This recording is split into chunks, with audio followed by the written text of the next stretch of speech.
இந்த காலங்களில் கல்யாணம் நடக்கிறதே பெரிய விஷயங்க. ஒரு சில கல்யாணங்கள் பார்த்திங்கன்னா நிச்சயம் வரைக்கும் வந்திருக்கும், நின்று போயிருக்கும். தாலி கட்டுற நேரத்தில் கூட சில கல்யாணங்கள் நின்று போயிருக்கும்.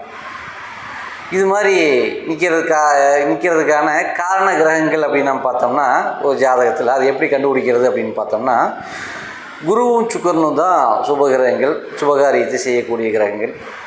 ஆண்களுடைய ஜாதகத்தில் குருவுக்கும் சுக்கரனுக்கும் இடையில் சூரியன் இருந்துச்சுன்னா, உதாரணமாக சூரியன் பார்த்திங்கன்னா மிதுனத்தில் இருக்குதுங்க, குரு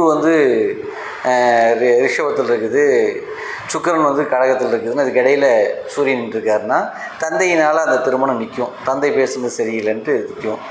இதே குரு சுக்கரனுக்கு சந்திரன் இடையில் இருந்தார்னா தாயாரால் நிற்கும். குரு சுக்கரனுக்கு செவ்வாய் இடையில் இருந்தார்னா சகோதரனால் நிற்கும்.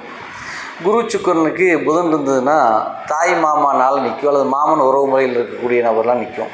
இதே மாதிரி பெண்கள் ஜாதகத்தில் பார்த்திங்கன்னா குருவுக்கும் செவ்வாய்க்கும் இடையில் சூரியன் இருந்தார்னா தந்தையினால் நிற்கும்.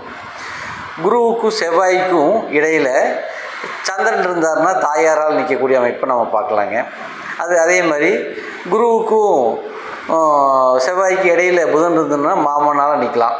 அப்போ இது மாதிரி இருக்கக்கூடிய ஜாதகங்களில் நம்ம பார்த்தோன்னா அவங்களுக்கு இது மாதிரி அமைப்பு இருக்கிறதுனால சூரியன் இருந்தாருன்னா அப்பாவை கொஞ்சம் நிதானமாக பேச சொல்லுங்கள், அம்மாவை அல்லது மாமனை மற்றவங்களை விட்டு பேசிக்கிங்க, அப்பா வச்சு இந்த இதில் திருமண விஷயத்தை முடிவு செய்யாதீங்க அப்படின்னு நம்ம எச்சரிக்கை செஞ்சோம்னா அந்த திருமணம் நல்லபடியாக நடக்கக்கூடிய அமைப்பு கொடுப்பாங்க.